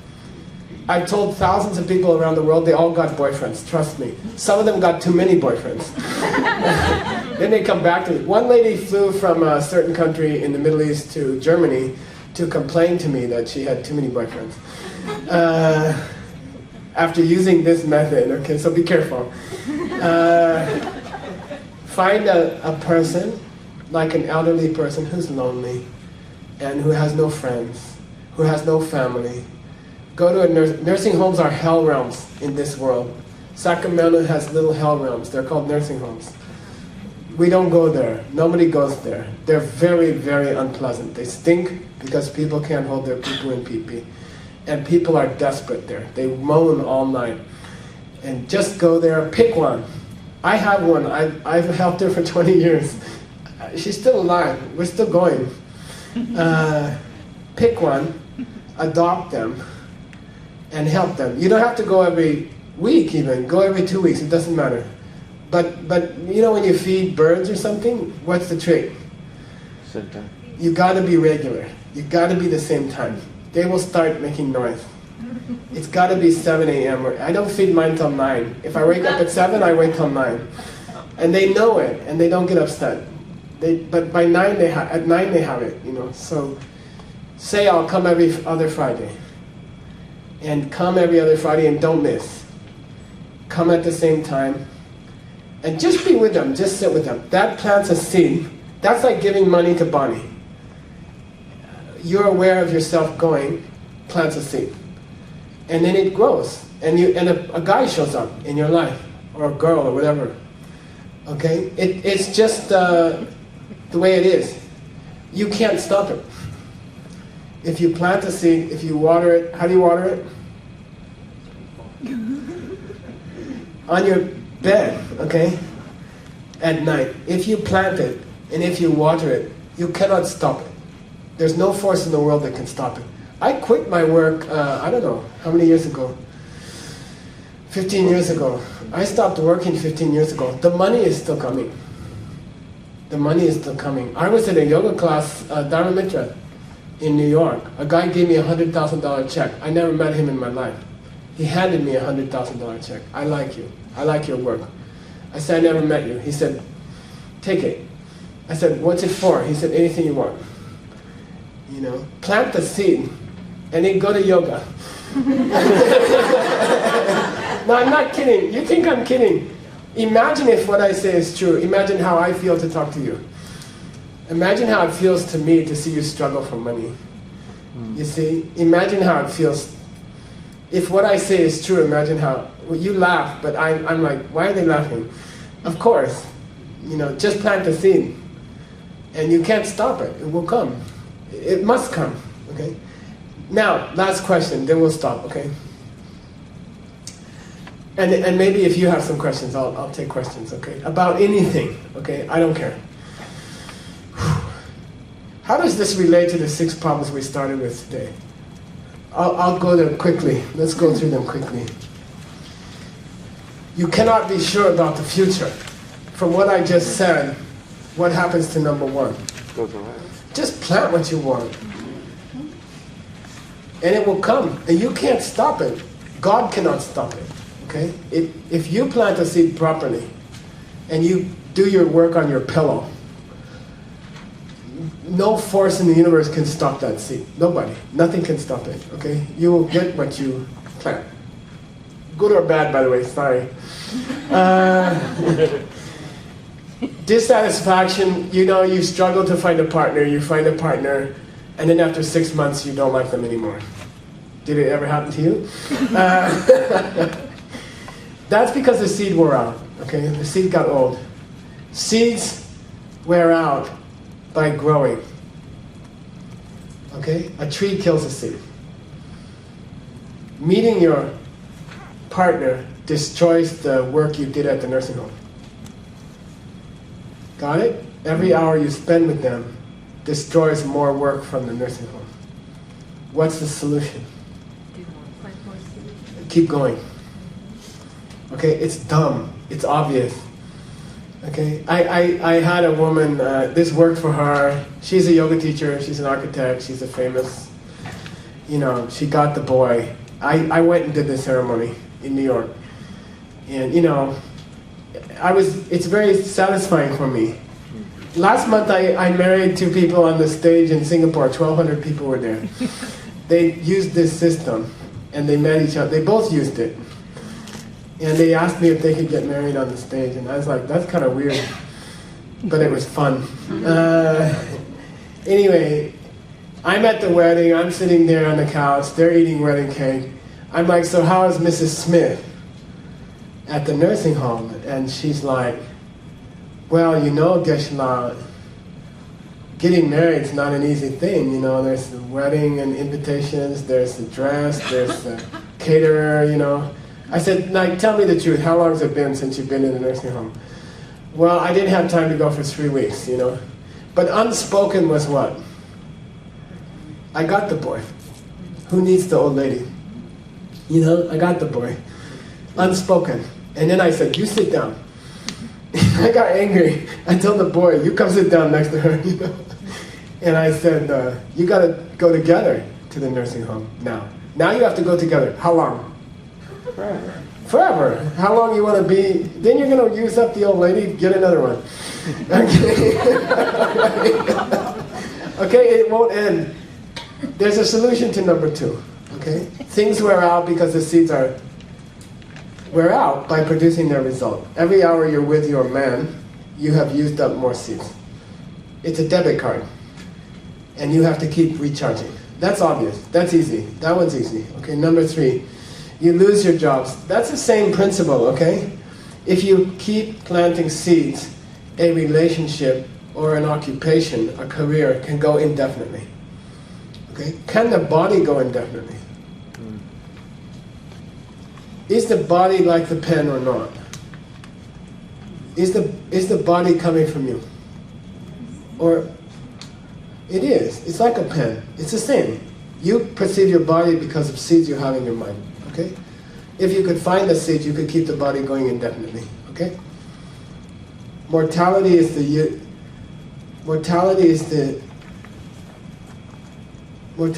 running out of seeds that you planted before. And if you want more life, give life. Give life. Protect life. There are many ways, right? Drive more carefully. Don't text while you're driving. Don't use a cell phone. If that's conscious, it will extend your life. And it can be indefinite, okay? You have to start over again and again. Not if you keep planting seeds, okay? So the first 4 we took care of, right? 5 minutes, easy. I should have done it at the beginning. Every job you get goes up and down every day. You have ups and downs in your job every day. You think things are going well, then suddenly the boss is unhappy. for no apparent reason, right? Just when you think you're doing well, two things happen to anybody in a big corporation. What? You get credit for stuff you never did. Yeah. Then you're very quiet. You're like, and then you get blamed for stuff you never did. And then you're like very noisy, right? So everybody knows that. Things don't have to go up and down anymore if you use seeds, okay? You're just experiencing old seeds popping up and going away, okay? Get rid of them. Collect new seeds, powerful seeds. And then life will be consistent. And there won't be ups and downs, okay? Very beautiful, very fun, happy, very happy, okay? Sometimes we're on the airplane flying to China. It's like, I don't know, a flight, 12-hour flight, and it's in the middle of the night. And the stewardess comes by and says, she'll sit down on the arm rest and she'll say, what do you guys do? And then sometimes I'll say, can I join your company? Because we're like having a really good time on the airplane. And they're like, what do you do? You need more people? It's like that. Okay, number 6. In the end, we are alone. So I put a nice quotation. Go to the last page.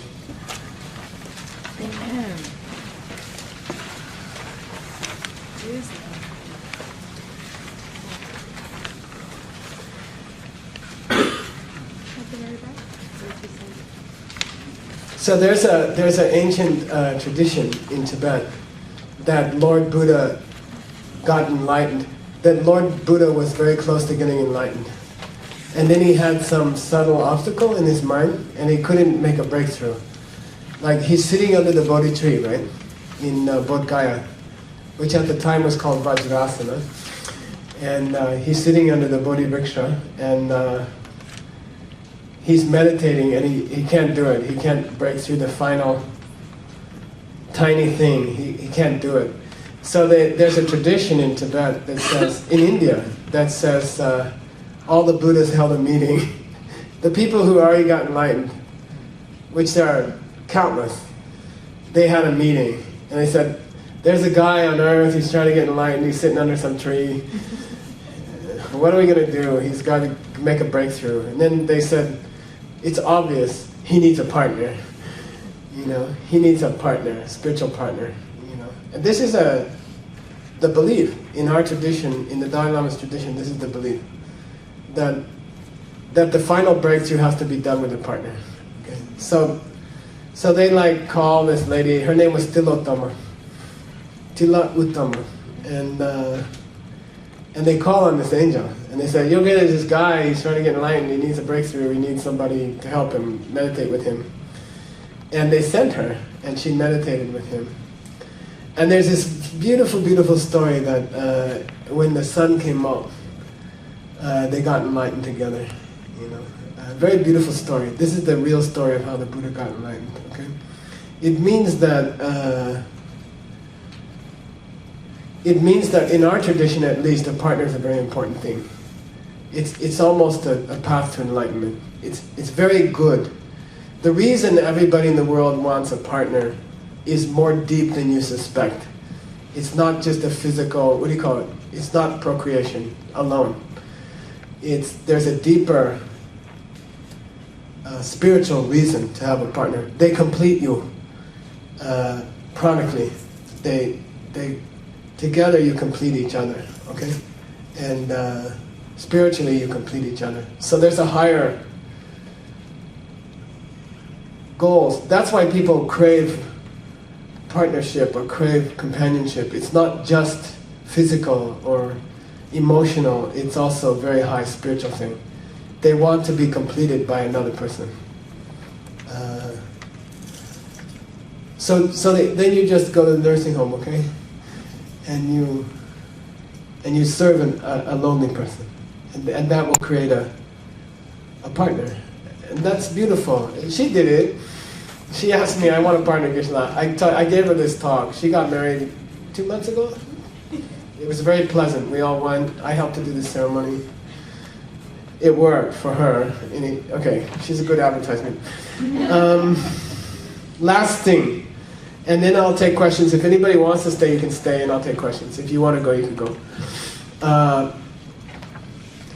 The most common question I get all over the world, in every single country, and it's in the back of your mind now, and I want to talk about it. And today at lunch we talked about it. It seems, I was in China, in Guangzhou, and a lady raised her hand and she said, okay, I understand your system, you know, I understand I have to help someone make money if I want money. I have to help the sick if I want to be healthy. I understand. And I have to help the lonely if I want to have a partner. I understand your system. It's logical. It's comforting to me that someone is saying that everything has a logic to it. It's justice. It feels very good that the universe should run by some kind of cosmic justice. What you do to others will be done to you. It feels very comfortable. I like it. This is a Chinese person, right? And then they say, but our parents taught us something when we were children in China. And I said, what? And they said, when you do a good thing for someone, don't ask for something back. You know, just do it because it's kind and it's good. And don't like threaten people, you know. I'll come to the nursing home if I can get a boyfriend. You know, this is not compassion, this is business. This is boyfriend business. You know, I'll help you, lonely old lady, if I can get a boyfriend out of it. If you help me get a boyfriend, I'll visit you. But if not, I'm not interested. You see, then this is not love. This is some kind of selfishness, okay?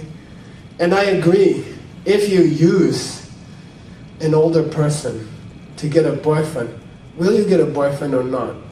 According to what I said, it comes up in the scriptures, okay? If you give money to someone only in order to get more money, will you get more money? I'll give you a clue.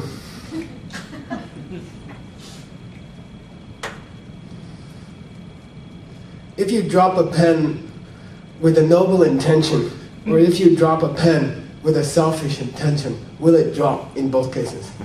It doesn't matter. If you give money, you shall get money. You can't stop it, okay? If you help a lonely person, a boyfriend will come. You can't stop it.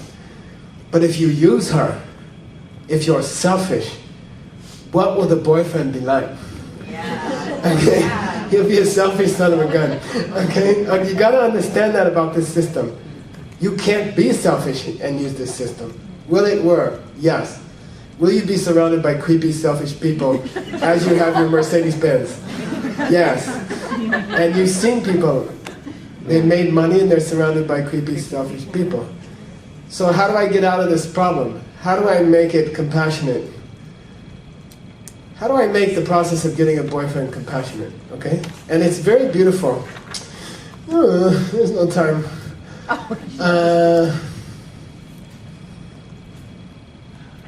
If you suddenly come up with a boyfriend after what, 5 years or something of losers, you know, you come up with a good one, then what are your friends going to say? They're going to say, what's the website? Or, you know, they're going to ask you, what yoga studio did you meet him at? You know what I mean? You're going to ask you. It's going to come up. If suddenly you have a lot of money, they're going to say, what are you, into drugs? Or, you know, what's happening with, you know, where's all this coming from? You know, they're going to ask you, automatically. They're going to ask you. Your friends are going to ask you. And then they're going to say, what's the website? Or where's the club? And you're going to say, nursing home. And then they're going to say, oh, he looks so young. You know? And if you are obviously successful, people will ask you, what are you doing? How did you do that? You know, you used to have a bad back, now you're doing yoga. What happened? What did you do? And then you're going to say, oh, I planted some seeds. And you're going to explain to them this process, if it works for you, okay? Give it a try. I'm not going to, you know, force you. Give it a try. Life will force you. Okay? You will lose things and you'll get desperate and then you'll try my system, okay? That's basically how it works. So, If it works for you, your friends will copy you, and their friends will copy them. And then there will be lines outside of nursing homes. Dude, can I get an old lady today? They're all busy. Next week, what time? 3 o'clock, she's got a 15-minute slot open. You know, oh, okay, I'll be here next week. Yeah, I'll be here early. You know, no, there'll be a big demand for lonely people. I was in Detroit, I gave this talk. This young man came the second night, he's like, Geshe, I found her. What? She's poor, she's sick, and she's lonely. This old lady, you know, I'm like, good job, you know. And, no, you laugh because we avoid poor people, and we avoid the homeless, or we avoid people who are really ill. You take flowers a few times, and then you stop going. You know, and older people are just a drag, you know, so you don't go anymore, right? If this became common knowledge, if people believed in the system, if it works, people will be struggling, people will be competing for poor people. People will be competing for old people, okay? It's very sexy. Then what will happen? No more lonely people, no more poor people. God bless the last person to understand the system, because there won't be anybody to help left. Okay, got it? Got it? In Buddhism, what do they call that? All you like Tibetan Buddhists, you struggle your whole life with this thing. What? Starts with a B-O-D. Bodhicitta. Okay, there's this Buddhist ideal called bodhicitta, love for the whole world. It's so hard to have it. It's so, what do you call it? You can't get your mind around it. It's so hard to love the whole world. I can't even love my neighbor. I can't even love my dog, you know. How can I love the whole world? If you follow this system, the service of the whole world is an automatic result. You can't avoid it. Got it? It's so cool. You automatically are helping the world if you follow this system, because people will copy you. And then people will copy them. So if you keep your mind on that, as you do it, the first time you go to the nursing home, think, I'm creating lines at nursing homes all over the world, right now. I'm ground zero of the boyfriend revolution. You know, I had a girl, a lady in Eastern Europe, she says, oh, this will be the Drukya revolution. This will be boyfriend revolution, you know, and she was so happy. And you gotta think like that, think big, okay? By using this system to get the things you want in your life, you are triggering a change in the global culture. Think like that, and it's true. And then no more selfish. The boyfriend will be what? Deeply spiritual, concerned about the whole globe. You know, why? Because as you helped the old lady, you were thinking about lines outside of nursing homes in every country. Just put your mind there. It's the same action. Helping her is the same action. But the intention is different. I'm starting a virus. I'm putting a virus out there. Think that way, okay? And then the boyfriend will be special. The boyfriend will be extraordinary. Got it? Then it's not selfish, it's the opposite of selfish. It's world love. It's global love. It's global compassion. It's bodhicitta. Okay? It's very cool. The action is just visiting an old lady in a nursing home. Got it? Okay? Try it. Don't be dumb. I mean, don't go home and not try it. That's really dumb. You wasted my time, you wasted your time. Just try it. You know, I'll marry you to the guy next year. Okay? All right, any questions? Let's do 10 minutes of questions and let's go home. Okay? I got to pack. Any questions? No. Yes, please. Can you say it loud so people can hear? What happened with the gold, sitting on the gold sofa, laying on the gold sofa? Did you ever get? Oh no, he didn't hit me, but he never let me sit on it again. The sofa is still there. He passed away in 2004, but the sofa is still sitting there. Nobody ever sat on it since then. It's still there. Okay. Yeah. Please. Oh, by the way, he has been reborn. As a child. The child just entered the monastery last month. He's a very precocious boy. and he loves TV. And And his voice? he's very, very naughty. And so I'm like, that's him for sure. The Dalai Lama said it was him. You know? So he has to approve all these reincarnations. So. It's cool. He's a very naughty little boy. My teacher. Yeah. I'm learning a lot about the process tonight, and I was thinking about how cool it would be. I have 2 teenage kids, and for teenagers to understand this process, is there some advice you can give me to help them to learn this process? Yeah, did everybody hear that? Yeah. How do you teach this to teenagers or to children? Or to anyone? There's nothing more powerful than Živoj Premier. What is that? Živoj Premier. Living example. A living example. We were in Russia recently. We were into that. A living example. So you can talk to your kids all you want. You can lecture them. You can give them pamphlets from our society. And you can, you know, but in the end, they will copy what you do. And nothing can change that. You can say anything you want, they will ignore it. They will watch you, and if you are happy, in a way, the fact that the best way to teach is by example is the greatest pressure you can put on a parent. You see what I mean? You not only have to talk good, you have to be successful. So, you know, if you're going to get up and give this kind of talk, you better have made some money. You better have beautiful relationships, and you should be healthy, even at an advanced age. Except I didn't figure out the karma for hair yet. But I mean, they'll watch you and they'll do what you do. So the pressure's on you as a parent, as usual. You know, you have to. If you are obviously happy, they will copy you. And everybody will copy you.